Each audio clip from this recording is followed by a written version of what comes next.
અમરીશ ડેર, અર્જુન મોઢવાડિયા અને તેમની સાથે મોડુભાઈ કંડોરિયા છે। આ તમામ લોકો છે તે જોડાઈ રહ્યા છે। આપ જોઈ શકો છો કે સ્ટેજ તૈયાર થઈ ચૂક્યું છે અને આખરે કોંગ્રેસના પંજાનો સાથ છોડીને કેસરિયા કરનારાઓનું અહીંયા સ્વાગત છે તે કરવામાં આવશે। પરંતુ જો કાર્યકર્તાઓની વાત કરવામાં આવે તો આજે કાર્યકર્તાઓની સંખ્યા પાંખી છે। હું મારા કેમેરામેનને કહીશ કે પ્રયાસ કરે કે બિલકુલ આ જે હોલ છે હોલની પાછળ કાર્યકર્તાઓ બેઠા છે। સૌરાષ્ટ્રની જો વાત કરવામાં આવે તો સૌરાષ્ટ્રની અંદર જે રીતે પોરબંદરની વાત કરવામાં આવી કે તેની સાથે જ વાત કરવામાં આવી રહી છે અમરેલીની, સ્વાભાવિક રીતે કમલમની અંદર મંચ છે તે બિલકુલ ઓપન ગ્રાઉન્ડ ઉપર સજતો હોય છે અને અંદાજે 2 થી 5 હજાર જેટલા જે કાર્યકર્તાઓ હોય છે તે જોડાતા હોય છે। ગઈ વખતે જો વાત કરવામાં આવે તો ગઈ વખતે માત્ર અમદાવાદના જ કાર્યકર્તાઓની જે સંખ્યા હતી જોડાવાની 5000ની આસપાસ હતી। આજે જ્યારે મોટા નેતાઓ જોડાઈ રહ્યા છે ત્યારે મોટા નેતાઓ સાથે કમલમ પર જોડાવાવાળાઓની સંખ્યા ઓછી છે અને એ જ કારણ છે કે ભરતી મેળો આજે ઓપન ગ્રાઉન્ડમાં ના કરી અને રૂમ સુધી સીમિત રાખવામાં આવી રહ્યો છે। હાલાકી તેના કારણોમાં એવું પણ કહેવામાં આવી રહ્યું છે કે લોકસભાની ચૂંટણી આવી રહી છે ત્યારે હવે શક્તિ પ્રદર્શન છે તે વિસ્તારમાં કરવામાં આવશે, પરંતુ અત્યાર સુધી છેલ્લે જ્યારે ભરતી મેળો ભાજપમાં કરવામાં આવ્યો હતો ત્યારે તેની જે મેઇન જગ્યા હતી તેનાથી પણ પાછળ જઈને ધર્મેશ પટેલ અને જ્યારે જે લોકો જોડાયા હતા, નારાયણ રાઠવા જોડાયા હતા ત્યારે એ મંચ હતો તે સજાવવામાં આવ્યો હતો। આજે કાર્યકર્તાઓની સંખ્યા ઓછી છે, પરંતુ હા, અર્જુન મોઢવાડિયાની વાત કરવામાં આવે કે અમરીશ ડેરની વાત કરવામાં આવે કે મોડુભાઈ કંડોરિયાની વાત કરવામાં આવે, આ તમામ લોકો સૌરાષ્ટ્રના સમીકરણ સાથે જોડાયેલા છે અને ભાજપને સ્પષ્ટપણે એવું લાગી રહ્યું છે કે જો આ લોકો જોડાશે તો ભાજપની લોકસભાની જે લીડ છે તે લીડમાં વધારો થઈ શકે છે અને એ જ કારણ છે કે અત્યારે ભરતી મેળો કન્ટિન્યુ છે। ભાજપ એવું કહી રહી છે કે આ વખતે માસ નહીં પરંતુ ક્લાસ જોડાય છે। હવે જોવાનું એ છે કે આ ક્લાસ એ ભાજપનો જે લક્ષ્યાંક છે 5 લાખની લીડ, તો એ અમરેલીની વાત કરવામાં આવે કે જૂનાગઢની વાત કરવામાં આવે કે પછી પોરબંદરની વાત કરવામાં આવે ત્યાં સફળ કરવામાં કેટલા આ લોકો મદદરૂપ થશે।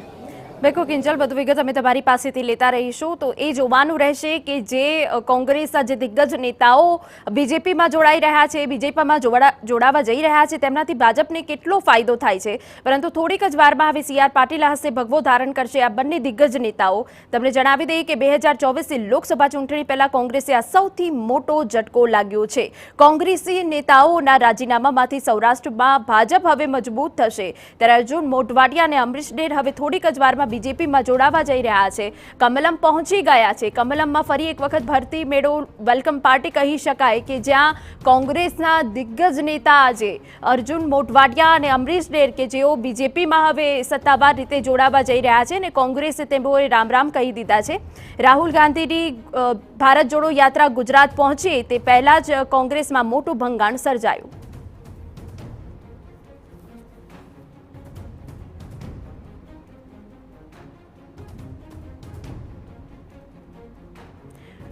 થોડીક જ વારમાં એ દ્રશ્યો અમે તમને કમલમમાં સતત બતાવી રહ્યા છે કે જ્યાં હવે થોડીક જ વારમાં બંને જે દિગ્ગજ નેતાઓ છે તે બીજેપીમાં સામેલ થવા જઈ રહ્યા છે। કોંગ્રેસી નેતાઓના રાજીનામાથી હવે સૌરાષ્ટ્ર ભાજપ મજબૂત થશે, ભાજપમાં એન્ટ્રી કરી રહ્યા છે ત્યારે કમલમ પહોંચ્યા હોવાની વિગત છે અને એની સાથે સાથે NSUIના પૂર્વ નેતાઓ પણ આજે બીજેપીમાં જોડાશે તેવી શક્યતાઓ દેખાઈ રહી છે। થોડીક જ વારમાં હવે આ બે દિગ્ગજ નેતાઓ કે જે કેસરિયા ધારણ કરશે, એક તરફ જ્યાં લોકસભાની ચૂંટણી માટે બીજેપીએ એક્શન પ્લાન તૈયાર કર્યો છે અને બીજી તરફ કોંગ્રેસ સતત તૂટી રહી છે અને કોંગ્રેસ તમામ જે રાજીનામા આપી રહેલા નેતાઓ પર મોટા આક્ષેપ કરી રહી છે।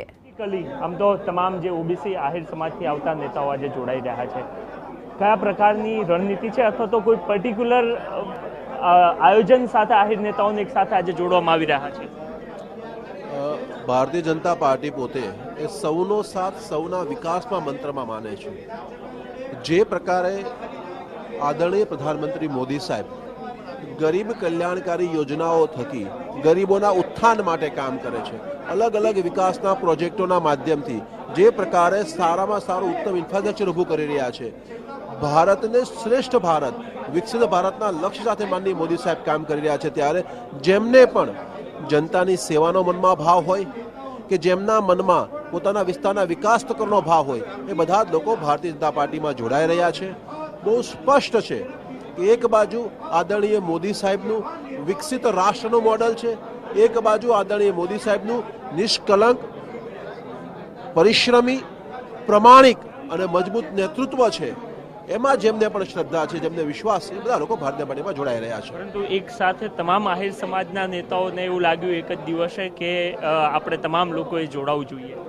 સ્વાભાવિક છે, જે ભારતીય જનતા પાર્ટીની આગામી દિવસમાં ચૂંટણી પણ છે અને જે સમાજના આગેવાનો આવ્યા છે બધા અલગ અલગ ક્ષેત્રના પોતે ખૂબ પ્રતિષ્ઠિત લોકો પણ છે અને એ પ્રતિષ્ઠિત લોકો જ્યારે ભારતીય જનતા પાર્ટીમાં જે જોડાઈ રહ્યા છે ત્યારે સ્વાભાવિક છે પાર્ટી તો વ્યાપ વધતો હોય છે અને ભારતીય જનતા પાર્ટી જ્યારે સભ્ય બનાવે કે કોઈને જોડતું હોય છે ત્યારે અમારો તો મંત્ર એ સ્પષ્ટ રહ્યો છે કે અમે તેવું માનીએ છીએ કે અમારો દરેકે દરેક મિત્ર એક કાર્યકર્તા બને અને દરેકે દરેક કાર્યકર્તા અમારો મિત્ર હોય. અમે તો સૌનો સાથ સૌના વિકાસના મંત્ર સાથે જ કામ કરીએ છીએ અને સૌનો સાથ સૌનો વિકાસ હોય, સૌનો વિશ્વાસ હોય અને સૌનો પ્રયાસ હોય ત્યારે જ શ્રેષ્ઠ ભારત બનશે. ઓકે, અર્જુનભાઈએ ગઈકાલે જ્યારે રિઝાઇન કર્યું ત્યારે એમને એવું કહ્યું હતું અથવા તો એમનું જે પત્ર છે એમાં કહ્યું હતું રામ મંદિરનો ફરી એકવાર એમને ઉલ્લેખ કર્યો છે. આપને લાગે છે કે રામ મંદિરવાળો મુદ્દો અથવા તો નહીં જવાનું જે એમને સ્ટેન્ડ લીધું હતું એના કારણે ખૂબ મોટું ધરાતલ પર એમને નુકસાન થવા જઈ રહ્યું છે?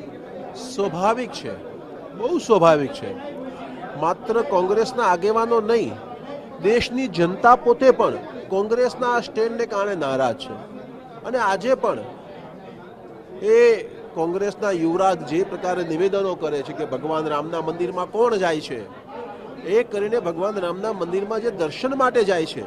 એક ઘટના છે કે સુપ્રીમ કોર્ટમાં કોંગ્રેસની સરકારે એફિડેવિટ કર્યું હતું કે ભગવાન શ્રી રામ કાલ્પનિક છે. એ જ કોંગ્રેસના યુવરાજે જાહેરમાં ભગવાન શ્રી રામ મંદિરના નિમંત્રણનો અસ્વીકાર કર્યો. એમના રાષ્ટ્રીય અધ્યક્ષે મંદિરનો વિરોધ કર્યો. હવે મંદિરના વિરોધ કર્યા, ભગવાન શ્રી રામનો વિરોધ કર્યો. હવે રામ ભક્તો જે દર્શન માટે જાય છે એમના માટે પણ અલગ અલગ પ્રકારના નિવેદનો કરીને એમનો પણ વિરોધ કરતા હોય એવું સ્પષ્ટ દેખાય છે. એટલા જ માટે જનમાનસના મનમાં એ ભાવ છે કે ભગવાન શ્રી રામ એ ભારતના આધ્યાત્મિક દેવ છે અને એનો વિરોધ એ સનાતન સંસ્કૃતિનો વિરોધ છે અને સનાતન સંસ્કૃતિનો વિરોધ કરવાને કારણે દરેકે દરેક જનતા એના વિરુદ્ધમાં છે.